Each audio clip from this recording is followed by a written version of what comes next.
Hallihallo ihr Lieben und herzlich willkommen zurück zu den untoten Habichtmaschinen, die einfach wieder auferstehen, sobald man ein Feuer anzündet. Sehr, sehr interessant. Wir haben uns in der letzten Folge zur Anführerin des Verax hochgekämpft und haben Aratak besiegt. Und jetzt kämpfen wir ausschließlich nur noch gegen Ziegen, denn die sind einfacher zu besiegen, wenn sie denn nicht komplett im Dickicht verschwinden. Gut, ich schaue mal ganz kurz in unser Questlog, was wir noch alles offen haben. Also wir hätten direkt über uns noch einen Kontrollturm, den wir lahmlegen könnten. Ist das der letzte, der noch steht? Nee, da steht auch noch einer. Aber es ist einer der letzten auf jeden Fall. Dann würde ich sagen, kümmern wir uns um diesen Turm.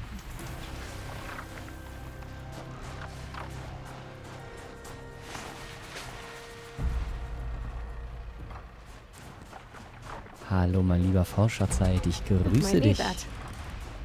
Ach, das ist doch hier also wirklich... Ihr seht mich gar nicht, ich bin nämlich gar nicht da. Wo soll der Turm sein? Hä? Moment mal. Ich bin doch ziemlich eindeutig noch ein ganzes Stück weg davon. Und ich muss geradeaus. Und ziemlich eindeutig den Berg runter und nicht hoch, oder? Doch, ich muss ihn hoch. Das ist sehr interessant. Na gut, dann schenke ich mir das. Das liegt nämlich in der falschen Richtung. Und wir gehen hier... Moment mal, was haben wir denn jetzt gerade für eine Quest hier aktiv? Jetzt bin ich ja völlig verwirrt hier direkt zum Anfang. Geh nach Langkerbe, um deinen Aufstieg zum Donnerkamm zu beginnen. Als Häuptling des Verax muss Aloy, Aratak und Urea auf dem Donnerkamm führen, um die Geheimnisse darin zu entdecken. Ach so, da müssen wir jetzt hoch. Ach, jetzt wird das Tor da hinten aufgemacht, oder was? Ja, das ist natürlich jetzt wird mir auch klar, warum wir da vorher noch nicht rein konnten. Frostklauenherz haben wir noch. Schatzkisten können wir erstmal öffnen wieder.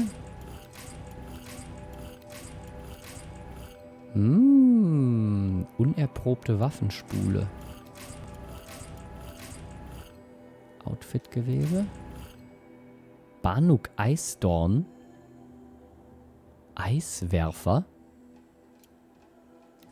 Was zum Banuk Verax Häuptling. Geil. Das gucke ich mir doch direkt mal an. Boah, 51% Schaden plus. Plus 35 Abriss, plus 35 Feuer. Das ist natürlich mega krass. Was kann denn dieses Outfit? Kann erstmal noch gar nichts. Sieht gut aus. Bietet Gesundheitserholung über Zeit. Ah, das ist das Outfit, alles klar. Das ist natürlich geil, wenn wir verletzt sind oder so. Nee, das wollte ich gar nicht anziehen. Ich wollte das modifizieren, aber das machen wir, glaube ich, hier. Was kann ich denn hier reinpacken?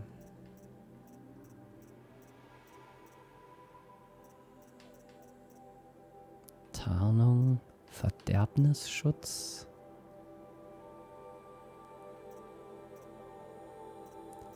Nahkampfschutz. Fernangriffsschutz. Ich mach das mal noch nicht. Eisdorn-Munitionsbeutel. Vergrößere deinen Eisdorn-Munitionsbeutel. Können wir direkt mal upgraden hier.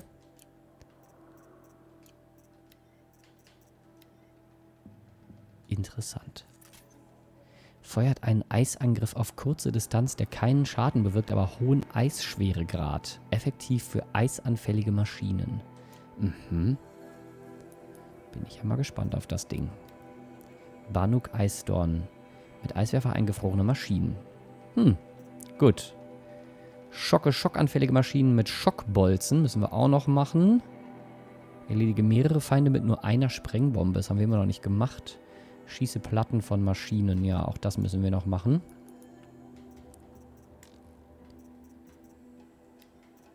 Da ist er, der Eisdorn. Interessant. Gut, ich packe ihn erstmal noch nicht rein.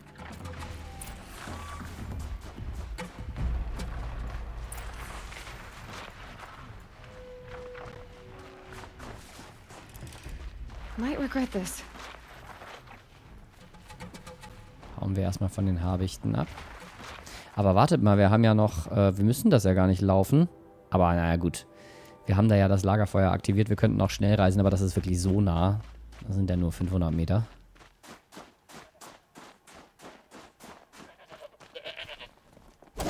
Ja. So. Flupp. Wir könnten hier links rum tatsächlich. Nehmen wir mal ein bisschen die Abkürzung hier. Ja. Das schaffen wir doch hier, ohne uns zu verletzen. Hopp.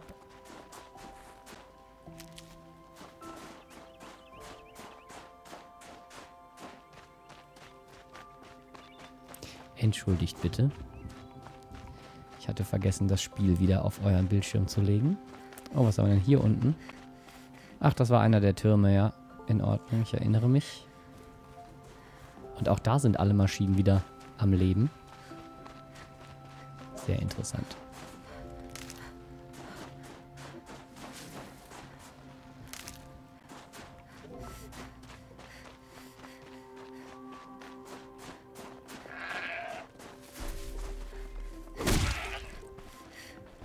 Save this for later.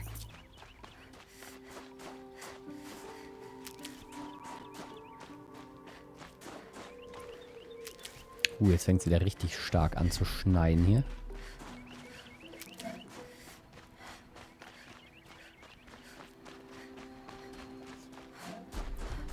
Aber wir sind ja gleich da.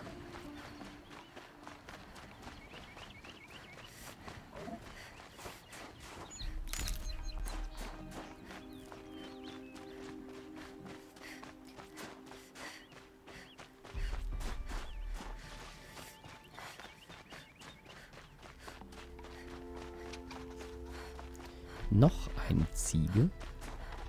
Und da hinten ist ein Wächter. Na, das war ein bisschen zu nah, glaube ich. Ein bisschen zu weit weg. Komm, sei eine brave Ziege. Geht doch.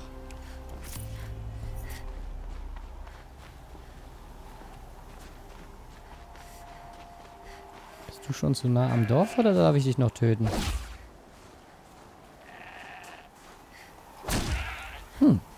Darf ich noch. Sehr gut. So, wir haben noch eine Nebenqueste hier. Ist das wieder die Waffenmacherin? Nee. Doch. Find anything interesting lately? I might have. Let's talk. Ah, die Eislanze. Ja, okay. I've got a nice rail, just like Aratak's. You want to take a look? Are you serious? Yes, I'd love that. Okay. Obvious design flaw. So if I replace these... Yeah, that should... Right. So, believe it or not, she's operating at, let's be generous, half her potential. What's with the she's? Oh, Pop says all weapons are girls. I don't think he realizes it's a compliment. Well, listen. If we had a Thunderjaw's mandibles to work with, her gears would be well and truly greased. And I know where to find one, if you want to go hunting with me. Remind me what we need to fix up this thing? That Thunderjaw's mandibles will do it. Okay. So, a Thunderjaw hunt. They seem pretty rare up here. Not that I'm complaining. That's why we should get out of the cut for a while. Hunt one in the valley meet. I'll wait for you out there. Easier for me to work with parts before the metal goes cold. Is Berggren going to be okay with this? If we can handle a Thunderjaw, we can handle Pop. You remember the first time you took down... If we can handle Thunderjaw, we can handle Pa. Triffwagen am Donnerkiefer-Areal, okay. machine. Could anyone really forget? Was haben wir hier noch? You must respect. It would be my honor to speak. I've heard of you, Huntress. Each of the many verses of your song tells of an impossible victory. The notes echo across the cut. You shouldn't believe everything you hear. That I know. My song used to echo around Banur. Umnak, the hunter of legendary machines. That's why I'm here. For another. They call it the claws beneath. Or they did when I was younger. Its defeat would have given my song a fine end. I used to travel between Banur and the cut without stopping to sleep. But this trip, my bones ache, Huntress. But you, out hunting Aratak, leading your own Werak. If half your song is true, you are the only hunter I trust to go in my place. You want me to hunt for you? Not just for me, no. For an old friend. You want me to hunt in your place? Is that some kind of Banuk custom? Well, perhaps it should be, but no. We survive and we prevail, until we fail to do either. I confess, this is not easy for me. For any other machine, I would die as I have lived. A Banuk hunter, weapon raised. But too many good lives have been lost to the claws. Throwing my old corpse atop the pile accomplishes nothing. Better to live in a world without the claws than to die while it still makes children orphans. Sounds like you've got a reputation. To be Banuk is to push your body to its limits. I found my limits higher than most. Fearsome machines needed killing, and in my youth, I found I had a talent for killing them. Even now, my name carries such weight that when the claws beneath re-emerged, the Werak came to me. Do you still have the same faith in yourself that your Werak seems to have? Perhaps I did. Before I held my bow in shaking hands. Noticed, for the first time, the spots on my knuckles. What a strange thing it is to be old. To stare backward and see such distance. But to stare forward at a looming wall. This machine, the claws beneath. Why travel all the way to the cut just to hunt it? Some songs. They include a refrain. The return of a past moment. It seemed fitting. You've hunted this thing before. Must have been 20 winters past. We were so close to bringing the claws to bay. Closer than anyone else ever got. We? Me. And my friend. He was a chieftain of my Werak then. A skilled hunter. Every few years, the claws would emerge in a new location. I knew of 2 chieftains he'd sent to their burial pyres. My friend became the 3rd. This hunt, I had hoped to complete it in his honor. Na dann. This is obviously important to you, Umnak. Are you sure you want someone else to take down this machine? No, I am no longer a match for the claws beneath. If I ever was. If I face it, it will kill me. Of this I have no doubt. The Banuk blood in my veins screams at me to take on the claws myself. But I must see it brought down. And dead men see precious little. All right, Umnak. I'll do what I can. I've no doubt you can do quite a lot. The stories say the claws beneath returns here only once every 6 winters. The whispers I've heard say it now makes its home on the northeast edge of the cut. Hunt well. Great Werak is put together like a machine. Interessante Nebenquest auf jeden Fall. Und Hallöchen, lieber Krischer, ich grüße dich. And these bandits should realize it will. Long Notch is well stocked, as you asked. And our scouts are watching for more frost claws. Our numbers rise. 3 more hunters have passed their trials. So, jetzt bin ich gespannt.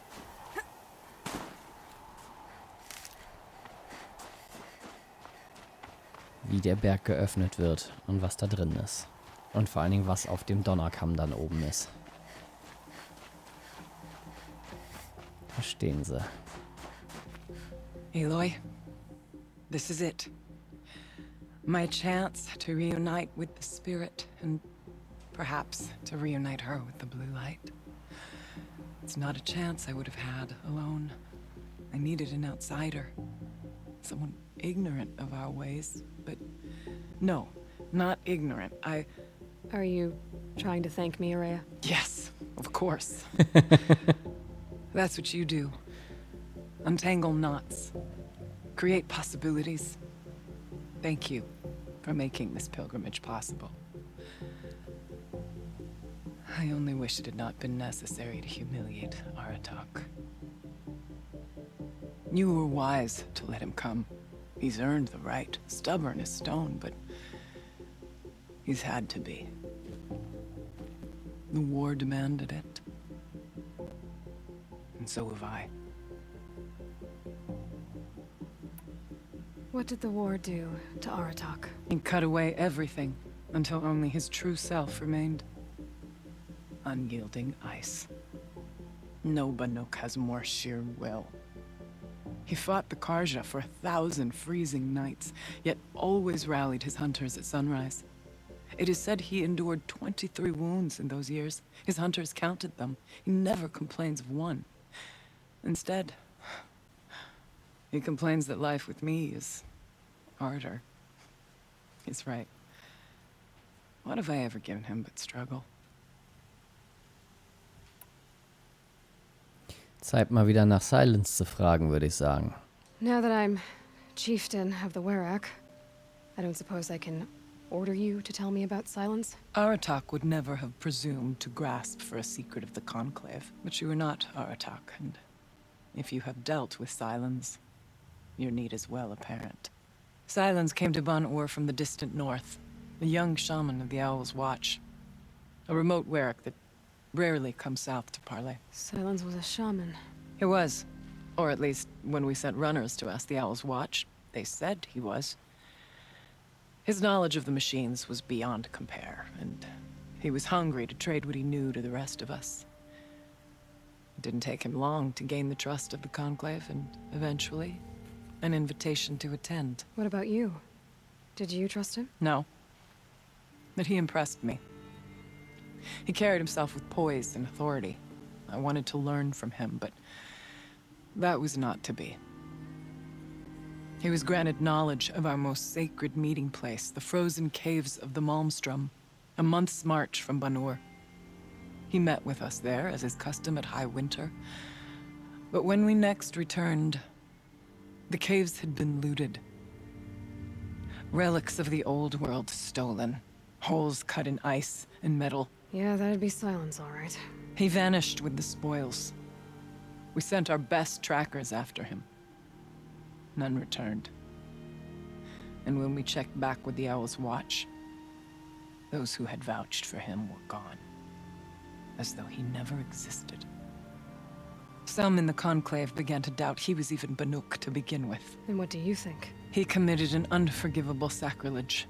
He's unscrupulous and dangerous. But also brilliant, skilled, and knowledgeable without equal. Except, perhaps, for you. Anyone else I would warn off, but you may be able to treat with him safely. Just don't lower your guard. I'll keep that in mind, Araya. Thanks. Interessant. Und strange. Dass er die ausgeraubt hat und dann alle, die für ihn gebürgt haben, in der Eulenwache irgendwie hat verschwinden lassen. Schon krass. Na gut. What are we gonna find up there, Araya? Ruins, machines, and a door, like that of a cauldron. I have faith that you can find a way through it, Aloy. For beyond it lies the spirit. I know I can find her there. Though I do not doubt the daemon has tried to hide the way. Dann bin ich ja mal gespannt, was dieser Daemon ist. It hasn't been easy for you, Araya.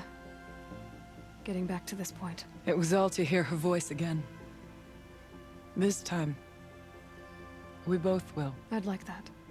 Are you ready then? Once we ascend, it will be hard to turn back.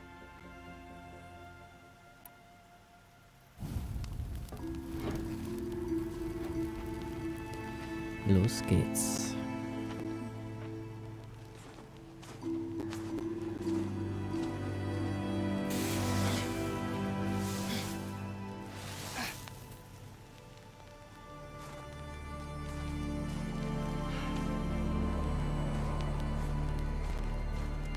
Finally, we ascend.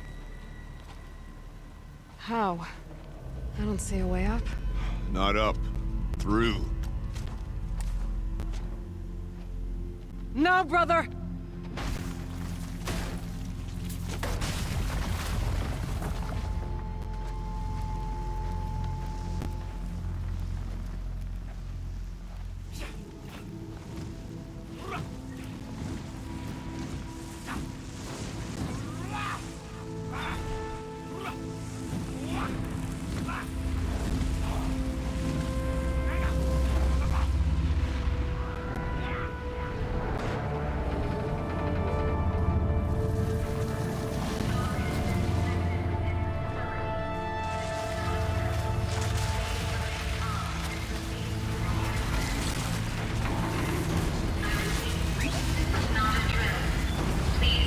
Come! The spirit awaits! That's not all that awaits. Smoke has been detected within the facility. This is not a drill. Please remain calm and proceed to the nearest exit. I repeat, this is not a drill. So you see, Please remain I calm too can and call upon the proceed to power of the nearest old ones. exit.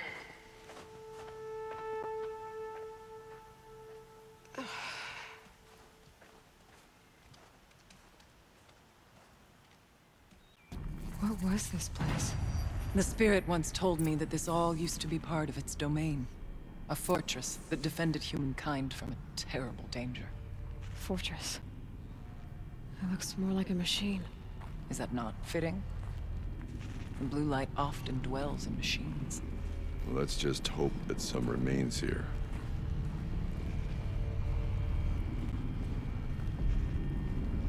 Krass. Metal pillars.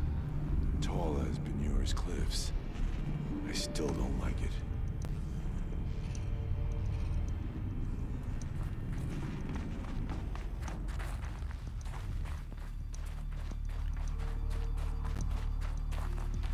Das ist schon echt... Ich mag dieses Mysteriöse an dem Game. Ich mag es einfach. Ich finde es total geil. Ich bin super gespannt, wo es hinführt.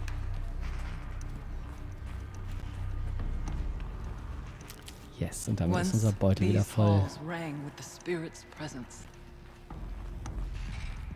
Here. Up and over. Noch nicht. Erstmal hören wir uns das hier an.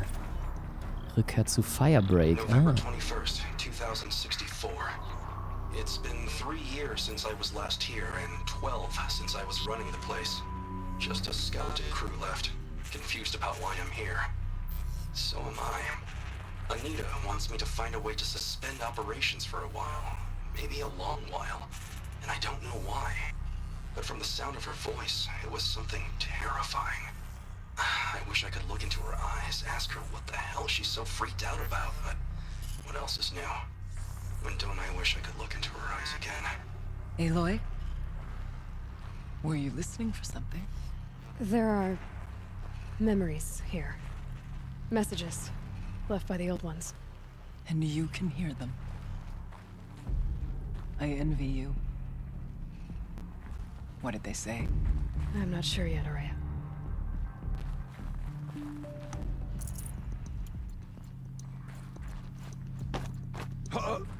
Okay, hier kommen wir also nicht durch. Ja, gut. Das heißt, wir müssen nach oben irgendwie. Ich will noch hier hinten gucken, ob wir hier noch irgendwie... Ne, hier ist nichts.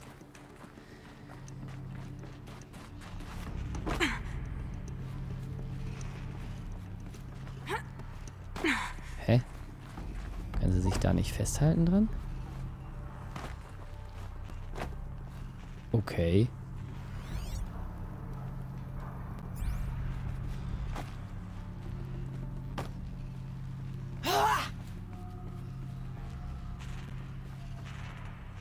Das ist strange, dass ich mich da nicht festhalten kann.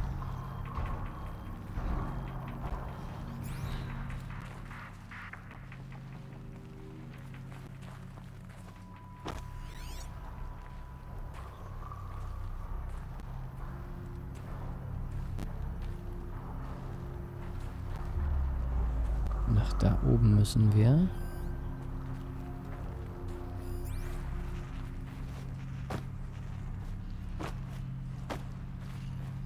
Ach, hier geht's hoch. Okay, alles klar. Das ist aber irgendwie ein bisschen lächerlich, ne? Dass ich mich da hochziehen kann, aber da nicht. Naja, gut. Wie auch immer.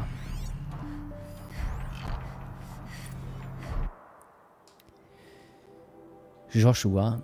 Die Rückkehr des emeritierten Direktors. Netter Holotitel. Gina, nein, blöder Titel. Und noch mieseres Thema. Das Kamerateam würde vor Langeweile sterben. Joshua, von mir aus, Gina, es ist trotzdem das Aufregendste, das seit langem in diesem Höllenschlund los ist. Dein Maßstab für aufregend ist deprimierend niedrig. Ich hole hier raus, was ich kann, danke. Du hattest immer eine Schwäche für Kenny. Wie bitte? Niemals. Seine Ohren sind riesig. Abgesehen davon war er viel zu beschäftigt, Anita anzuhimmeln. Ich will vor allem wissen, was er hier macht. Das ist nicht normal. Er hat dabei geholfen, die fortschrittlichste Geothermieanlage aller Zeiten aufzubauen und ist dann in den Sonnenuntergang geritten. Jetzt will er nach seinem Meisterwerk schauen. Scheint mir ziemlich normal zu sein. Aber wieso jetzt? Er treibt sich ständig in der Kühlanlage rum und stellt Fragen über Cyan. Glaubst du, da stimmt irgendetwas nicht? Die letzten Werte zeigen keinerlei Abweichung von unseren Aufzeichnungen seit dem letzten Mikrobenschwarm. Vielleicht macht Kenny gerne Exkursionen auf Pharos Kosten. Das ist 14 Jahre her. Diese Konten sind doch mittlerweile bestimmt eingefroren. Ist es wirklich schon so lange her? Verdammt, ich werde alt. Nicht alt, nur langweilig. Aha, Geothermiekraftwerk. Ist es das, was das hier ist, oder was?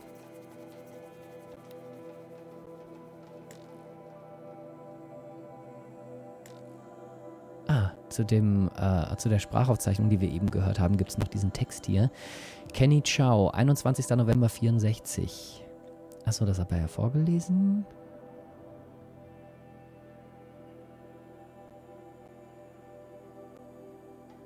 Ah, das hat er alles vorgelesen. Okay, ich dachte, da wäre noch ein Text dazu. Verzeihung.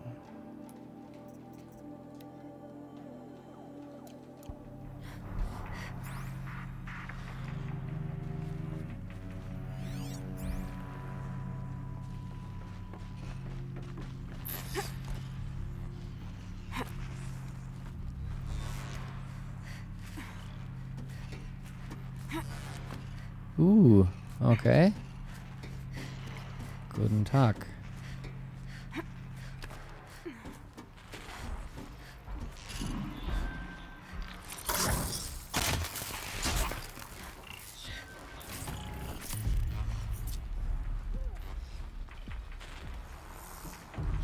Wie viele sind da unten? Einige.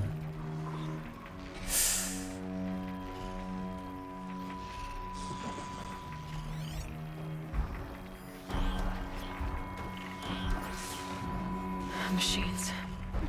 At least we have the drop on them. Der geht nur noch da vorne und kommt dann wieder zurück, ja? Okay.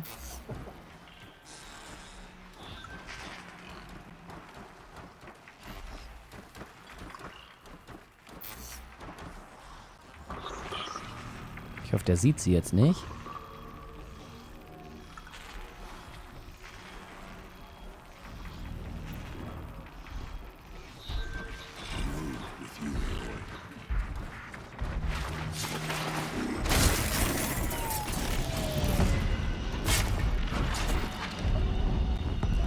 Ihr habt mich nicht gesehen. Here they come. Das war knapp, wir hätten uns beinahe verraten.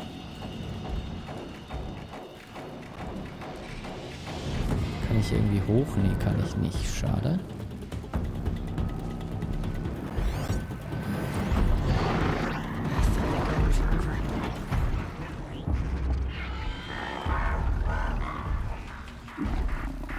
I will not miss.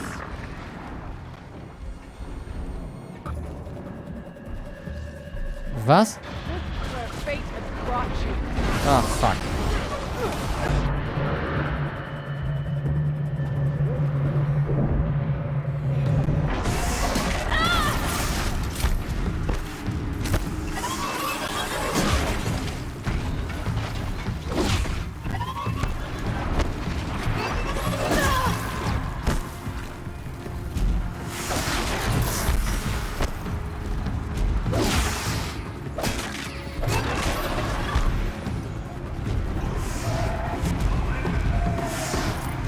Gut, dann haben wir uns schon mal um die kleineren gekümmert.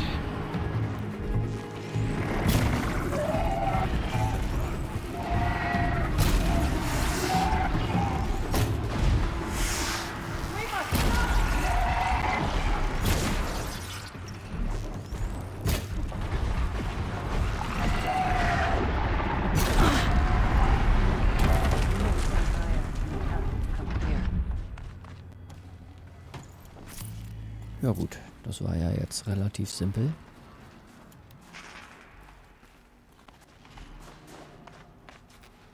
We can make our way upwards when you're done, Eloy.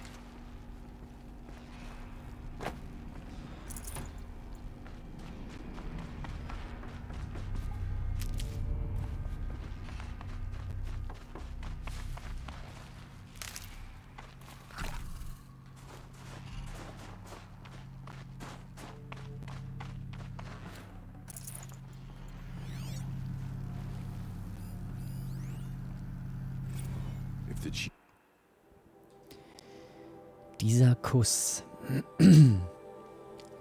Es muss irgendwann im Frühling 47 gewesen sein, etwa 6 Monate nachdem die Hauptanlage eröffnet wurde. Entschuldigung. Wir lagen im Zeitplan zurück und neue Daten deuteten an, dass ein Vorfall unmittelbar bevorstand, vielleicht in nur wenigen Wochen. Ich war erschöpft, hatte abgenommen und sprach kaum, außer um Anweisungen zu geben. Ich war Anita im Stromspeicherdepot begegnet. Sie sah mich an und zog die Stirn in Falten.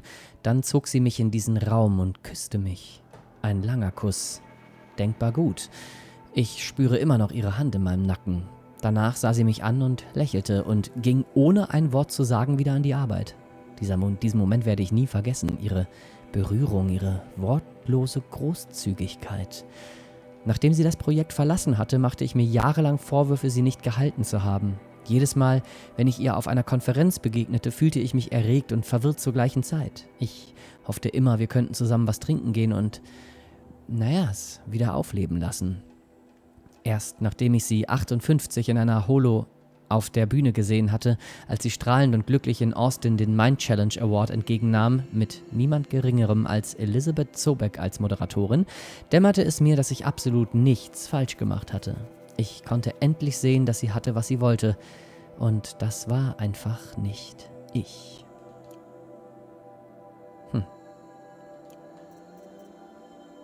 Was haben wir denn für eine neue Maschinenart?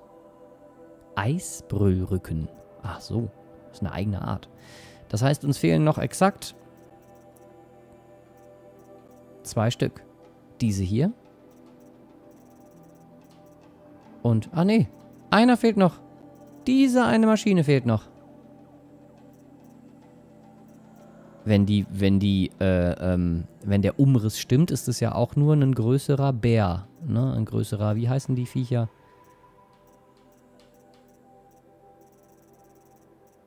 Da, eine größere Frostklaue quasi. Oder vielleicht eine Eisfrostklaue oder sowas, keine Ahnung.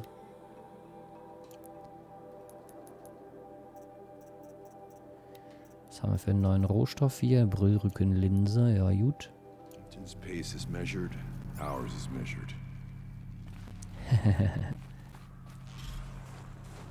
These are helpful. Bitter, though. Gut, hier scheint es nichts mehr zu geben.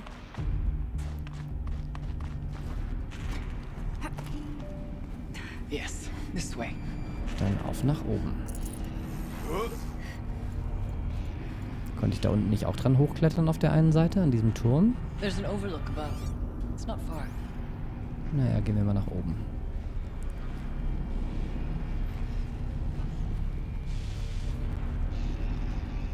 Ach, hier kann ich gar nicht runter. Ich dachte, da unten wäre vielleicht noch irgendwas.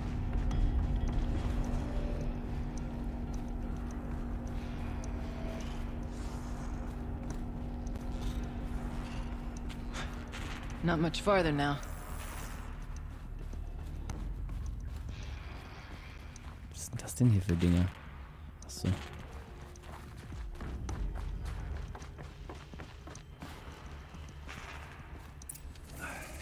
Whoa. Fuck. Last we were here, we fought our way through there. But machines overcame us. We retreated, dropping supplies and taking losses. Now we must prevail, with only 2 warriors and a shaman to protect. Aloy is no ordinary warrior. And I can hold my own. And so, we could go that way instead. There are machines up there, but also cover. We could stay hidden, at least for a while. All right, I get the options. Now follow my lead. Tja, mittendurch Pipes, oder sneaken? powers, steam, frost. What was all this for? Wärme, Geothermie. Scheint ja auch noch zu funktionieren, interessanterweise.